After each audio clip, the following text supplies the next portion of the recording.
அடுத்த நட்சத்திர பேச்சாளராக கன்னி பேச்சாக முதல் மேடை ஏற வருகிறார் திரு சுமன்ராஜ் அவர்கள்.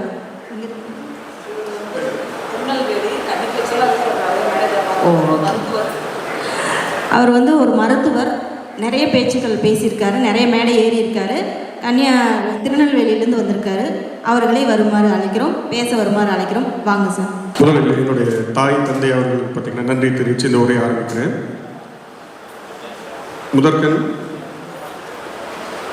எனக்கு குருவாக இருக்கக்கூடிய வினோதினி மேடம் அவர்களுக்கு பார்த்தீங்கன்னா சிரம் தாழ்ந்த நன்றி நான் தெரிவிச்சுக்கிறேன். அதே மாதிரி வினோதினி மேடத்தை எனக்கு அறிவுப்படுத்தின என்னுடைய நண்பர் பிஜு அவர்களுக்கு பார்த்தீங்கன்னா ஒரு கோடி தேங்க்ஸ் நான் சொல்லிக்கிறேன். நான் இப்போ பிஜு அறிவுப்படுத்தலைன்னா பார்த்தீங்கன்னா மேடம் எனக்கு கிடச்சிருக்க மாட்டாங்க. இப்போ ரீசெண்டாக பார்த்தீங்கன்னா என்னுடைய ஆஃபீஸ் கொண்டும் ஓப்பன் பண்ணி வைக்கிறதுக்கு திருநெல்வேலி வரைக்கும் வந்து ஓப்பன் பண்ணி கொடுத்ததுக்கு நீங்களும் உங்களுடைய டீம் அனைவருக்கும் பார்த்தீங்கன்னா ரொம்ப ரொம்ப நன்றி நான் தெரிவிச்சுக்கிறேன் மேடம். நன்றி நன்றி. அன்று இன்னைக்கு பார்த்தீங்கன்னா காலையிலேருந்து இன்றைக்கி சாயந்தரம் வரைக்கும் பார்த்தீங்கன்னா இந்த மேடையில் பேசின பேச்சாளர்கள் அனைவருக்கும் ஜோதிட பேச்சாளர்கள் அனைவருக்கும் பார்த்தீங்கன்னா நன்றி நான் தெரிவிச்சுக்கிறேன். சீஃப் கெஸ்டாக வந்திருக்கக்கூடிய ஐயா அவர்களுக்கு பார்த்தீங்கன்னா சிறந்த நன்றி. அண்டு நண்பர்கள் அனைவருக்கும் நன்றி நான் தெரிவிச்சுக்கிறேன். இப்போ நான் பேசுகிறது பார்த்தீங்கன்னா தோஷம் நிறைய இப்போ பேசியிருந்தோம். அந்த தோஷங்களில் பார்த்தீங்கன்னா ஒரு தோஷத்தை மட்டும் நம்ம விலை கொடுத்து வாங்கி நம்ம கூடயே கொண்டு போயிட்டு இருக்கோம். என்ன தோஷம் தெரியுங்களா? அந்த தோஷம் இல்லைன்னா நம்ம இருக்கவே மாட்டோம். அப்படிப்பட்ட ஒரு தோஷத்தை கையோடு கொண்டு போயிட்டு இருக்கோம். சந்தோஷம் மேடம் சொல்லியிருக்காங்க, சந்தோஷம் அது தோஷம் கிடையாது. என்ன தோஷம் தெரியுங்களா? கர்ம தோஷம். ஆனால் அந்த தோஷத்தை பார்த்தீங்கன்னா இன்ஸ்டண்ட்டாக உடனடியாக ஆஃப் பண்ண முடியும். நம்ம பரிகாரம் அப்படிலாம் செஞ்சு நம்ம நிறைய தோஷங்களை பற்றி கிளியர் பண்ணிட்டு இருக்கோம். ஆனால் இப்போ நான் சொல்லக்கூடிய தோஷத்தை பார்த்தீங்கன்னா இன்ஸ்டண்ட்டாக உடனே ஆஃப் பண்ண முடியும். என்ன தோஷம்? ஏதாவது ஐடியா இருக்குதுங்களா? நானே சொல்லிடுறேன். நம்ம கை விரலில் பார்த்தீங்கன்னா 6வது விரலை நம்ம எப்பவுமே கையோடு கொண்டு போயிட்டு இருக்கோம். அது என்ன பொருள் தெரியுங்களா? செல்ஃபோன். அப்போ அந்த செல்ஃபோன்லேருந்து வரக்கூடிய அந்த கதிர்வீச்சு, செல்ஃபோன் ரேடியேஷன் பார்த்தீங்கன்னா அது மனித குலத்துக்கு பார்த்தீங்கன்னா மிகப்பெரிய தோஷமாக இருக்குது. இந்த தோஷத்தை நீக்கிறதுக்கு பார்த்தீங்கன்னா நம்ம பூமியில் பார்த்தீங்கன்னா இருக்கக்கூடிய ஒரு அபூர்வமான ஜீவன் நாட்டு பசு. அந்த நாட்டு பசு மூலமாக நிறைய தோஷங்கள் பார்த்தீங்கன்னா நீங்குதுன்னு நம்ம கேள்விப்பட்டிருப்போம். அதில் ப்ராக்டிக்கலாக நம்ம செல்ஃபோன்லேருந்து வரக்கூடிய தீங்கு அளிக்கக்கூடிய இந்த செல்ஃபோன் ரேடியேஷன் நீக்கக்கூடிய ஒரு விஷயம் பார்த்தீங்கன்னா காலங்காலமாக பார்த்தீங்கன்னா நம்ம நாட்டு பசு சாணம் மூலமாக அதை பூர்த்தி செஞ்சிருக்கோம். அப்படிப்பட்ட ஒரு விஷயத்தை இப்போ இன்ஸ்டண்ட்டாக ஒரு ப்ராக்டிக்கல் டெமோவாக குயிக்காக நம்ம பார்த்துக்கலாம். அதுக்கு என்னுடைய நண்பர் பிஜுவை இங்கே அழைக்கிறேன். உங்கள் செல்ஃபோன் இந்த தோசை இருக்கிற செல்ஃபோன் எடுத்துகிட்டு வாங்க. சரி, இந்த செல்ஃபோனில் இருந்து வரக்கூடிய அந்த ரேடியேஷன், இந்த ரேடியேஷன் தான் பார்த்தீங்கன்னா கேன்சருக்கு மிக முக்கியமான காரணம்னு சொல்லி நம்பர் 1 ரீசன் அப்படின்னு சொல்லி 15 வருஷத்துக்கு முன்னாடியே நண்பா வாங்க இன்னும் முடியல. அப்போ நம்பர் 1 ரீசன் அப்படின்னு சொல்லி உலக சுகாதாரமே 15 வருஷத்துக்கு முன்னாடியே பார்த்தீங்கன்னா அறிவிச்சிட்டாங்க. பட் இருந்த போதிலும் நம்ம பார்த்தீங்கன்னா நம்ம பயன்படுத்துறது மட்டும் இல்லாமல் நம்மளை காட்டில 5 மடங்கு அதிக பாதிப்பு ஏற்படுத்தக்கூடிய குழந்தைங்க கையில் கொடுத்துட்டு நம்ம ஃப்ரீயாக இருந்துக்கிறோம். அப்போ அப்படிப்பட்ட விஷயம் பார்த்தீங்கன்னா எவ்வளோ ஆபத்தான ஒரு விஷயம், எவ்வளோ டேஞ்சரான ஒரு விஷயம். அந்த செல்ஃபோன் நம்ம கையில் இருக்கிறதுனால நம்ம உடம்புல எந்த அளவுக்கு பாதிப்பு வருது அப்படிங்கிறது நீங்கள் லைவாக ப்ராக்டிக்கலாக இப்போ பார்க்கலாம். அதுக்கு முன்னாடி செல்ஃபோன் நம்மக்கிட்ட இல்லைன்னா நம்ம உடம்புல எவ்வளோ ஸ்ட்ரென்த் இருக்குது, செல்ஃபோன் நம்ம கையில் பட்டு உடம்புல அந்த செல்ஃபோன் ரேடியேஷன் ஏறின லைவாகவே நம்ம பார்த்துடலாம். நண்பா அதில் தண்ணி வச்சுருக்கேன். ஓகே, இப்படி இல்லைங்க, கையை லிஃப்ட் பண்ணிக்கோங்க. இப்போ நான் பண்ணக்கூடியது பார்த்தீங்கன்னா ரைட் ஹேண்டை வந்து நான் அழுத்துவேன். பட்டு உங்கள் ஸ்ட்ரென்த் வந்து எப்படி இருக்குன்னு சொல்லி நீங்கள் கையை அழுத்த விடாமல் ஸ்ட்ரைட்டாக ஆச்சு. சரிங்களா? அழுத்துட்டுங்களா? இப்போ பார்த்துருப்பீங்க, கையை அழுத்திருப்பேன், பட் கையை என்னால் இறக்க முடியல. அவ்வளோ ஸ்ட்ரென்த் நீங்கள் பார்த்துருப்பீங்க. இப்போ இந்த செல்ஃபோன் இதில் ரேடியேஷன் இருக்குது. இந்த ரேடியேஷனை அவர் கையில் பிடிச்ச உடனே அவரோட ஸ்ட்ரென்த் பழையபடி இருக்குதா இல்லையான்னு இப்போ நம்ம லைவாக பார்க்கலாம்.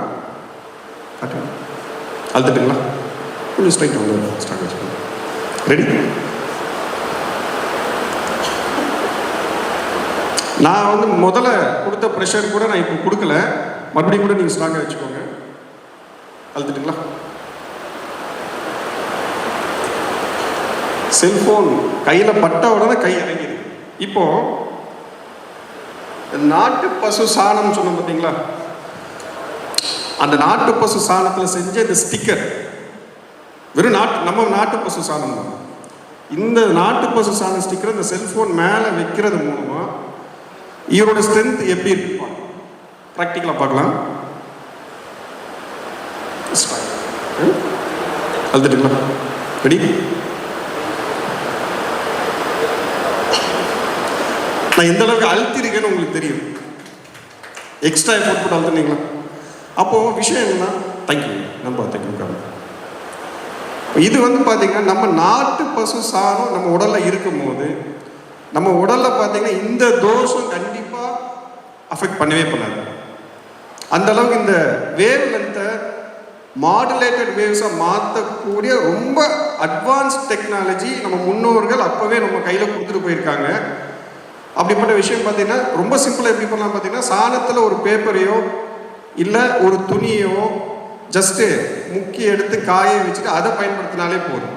அதை நாங்கள் ஸ்டிக்கர் ஃபார்மில் ரெடி பண்ணியிருக்கோம். அவ்வளோதான்.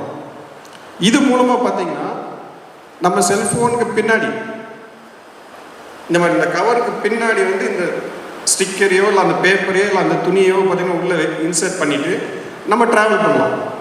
அப்படி ட்ராவல் பண்ணுறது மூலமாக நீங்கள் இப்போ லைவாக பார்த்தீங்க எப்படி இந்த செல்ஃபோன் ரேடியேஷன் அவரோட ஸ்ட்ரென்த்தை அஃபெக்ட் பண்ணலையோ அதே மாதிரி நாம் கேன்சர் வராமல் கண்டிப்பாக தடுக்க முடியும். பல நோய்கள் வராமல் தடுக்க முடியும். எனர்ஜெட்டிக்காக இருக்க முடியும். இந்த வாய்ப்பு கொடுத்த வினோதி மேடம், எஸ், இந்த வாய்ப்பு கொடுத்த வினோதினி மேடம் அவர்களுக்கு பார்த்தீங்கன்னா ரொம்ப ரொம்ப நன்றி. Thank you so much.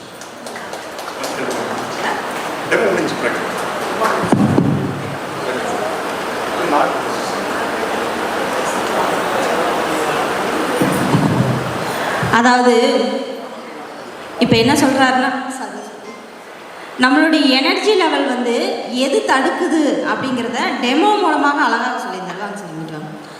டெமோ மூலமாக அழகாக காமிச்சார். நம்மளுடைய கைகளில் இருக்கக்கூடிய சக்தி நம்மளுக்கு அந்த ரேடியேஷன் மூலமாக எப்படி தடுக்கப்படுகிறது, நம்மளுடைய எனர்ஜி லெவல் வந்து எவ்வாறு குறையுது, அதை தடுக்கிறதுக்கு நம்ம என்ன யூஸ் பண்ணுறோம் அப்படின்னு இந்த பசுஞ்சாணம் உள்ள இந்த ஸ்டிக்கரை வந்து வச்சார். நாட்டு பசுஞ்சாணம், சரிங்களா? அதுபோல் நம்மளுடைய விரலில் போட்டுக்கிற இந்த மோதிரமும் அப்படி தான். நம்ம கல் அப்படின்னு நம்ம எல்லோரும் சொல்கிறோம். இதே இந்த மோதிரம் வந்து பார்த்திங்கன்னா இதே மாதிரி தான் என்னையும் ஒருத்தர் வந்து டெமோக்கு நானே போய் நின்றுருந்தேன். நான் வந்து ஒரு கோமேதக கல் வச்ச ஒரு மோதிரம் போட்டிருந்தேன். பெருசாக போட்டிருந்தேன். என்னுடைய கைக்கு அதுக்கு சம்மந்தமே இருக்காது. நல்லா பெருசாக போட்டிருந்தேன். ராகு திசையில் அது எனக்கு சூப்பராக இருந்துச்சு. ஆனால் அது குரு திசையில் கொஞ்சம் கழட்டி வச்சுட்டு திரும்பவும் அதை போட்டிருந்தேன். அப்போ இதே மாதிரி தான் என்னை கூப்பிட்டு உங்கள் கையை வந்து நீட்டுங்க அப்படின்னு சொல்லி என்னுடைய ரேடியேஷனை இது பண்ணி விட்டார். அப்போ என்ன ஆகுது அப்படின்னா, அந்த மோதிரம் போட்டுக்கும்போது என்னால் கையை அவர் அழுத்துறதை என்னால் தாங்க முடியல, அந்த ப்ரெஷர். ஆனால் அந்த மோதிரத்தை கழட்டிட்டு திரும்ப பண்ணார். என்னுடைய கைகளில் வந்து அவ்வளோ ஸ்ட்ரென்த்து அது கொடுக்குது. அப்போ நம்மளுக்கு வந்து என்னென்னா, இந்த கல்லோ அல்லது ஃபோனோ நம்மளுக்கு வந்து இது கொடுக்காது, எனர்ஜியை கொடுக்காது, எனர்ஜியை தடுக்கும். அப்போ இது போல் வந்து இயற்கையாக இருக்கக்கூடிய இந்த ஸ்டிக்கர்ஸு, இந்த நாட்டு பசுஞ்சாணம், நம்மளுடைய இயற்கை வழியில் வரக்கூடிய இந்த இயற்கையான முறையில் இருக்கக்கூடியது தான் நம்மளுக்கு எனர்ஜியை கொடுக்கும். நம்மளுடைய முன்னேற்றத்துக்கு அதுதான் முக்கியம் அப்படிங்கிறத மிக அழகாக சூப்பராக சொன்னார். நன்றி சுமன் சிராஜ் அவர்கள். சார் வந்து பார்த்துட்டிங்கன்னா திருநெல்வேலியிலேருந்து வந்திருக்காங்க. இயற்கை முறையில் வைத்தியம் பண்ணிட்டு இருக்கிறாருங்க. தீராத நோய்களையும் கூட இவர் வந்து இயற்கை முறையில் ரெடி பண்ணிட்டு இருக்கிறாரு. இதுவெல்லாம் வந்து பார்த்திங்கன்னா ஒரு பிராப்தம் தான். அந்த மற்றவங்களோட நோயை தீர்க்கறதுக்கே அதுவே வந்து என்னங்க, அந்த கர்மாவை தீர்க்கக்கூடிய ஒரு பிராப்தம் ஒரு இவர்கிட்ட இருக்குது. உங்களுக்கு ஏதாவது உடலில் ப்ராப்ளம் இருக்குது அப்படின்னா சாரை தொடர்பு கொள்ளுங்கள். கண்டிப்பாக உங்களுக்கு ரெமெடி கொடுப்பாரு. ரொம்ப செலவெல்லாம் இல்லாமல் குறைந்த இதில் உங்களுக்கு பண்ணி கொடுப்பாரு. சேவையாக தான் பண்ணிகிட்ருக்கிறாரு. அதனால் எல்லா ஐயாவை தொடர்பு கொள்ளுங்கள். ரொம்ப அருமையாக பேசுனீங்க. நன்றி, மகிழ்ச்சி. இப்போ அவருக்கு சிறப்பு செய்கிறோம். பேர் சுமன் ராஜ். இந்த பேரை கூட மெருகு ஏற்றி கொடுத்த வினோதினி மேடத்துக்கு அவங்களுக்கு ரொம்ப நன்றி சொல்கிறேன். அண்டு மொபைல் நம்பர் கூட பார்த்தீங்கன்னா ஒரு சிறப்பான மொபைல் நம்பர் பார்த்தீங்கன்னா சூஸ் பண்ணி கொடுத்துருக்காங்க. மேடம் கூட அங்கே இருக்காங்க. அவங்க தான் பார்த்தீங்கன்னா செலக்ட் பண்ணி கொடுத்துருக்காங்க. நம்பர் நோட் பண்ணிக்கோங்க ப்ளீஸ். 9787162097. நன்றி.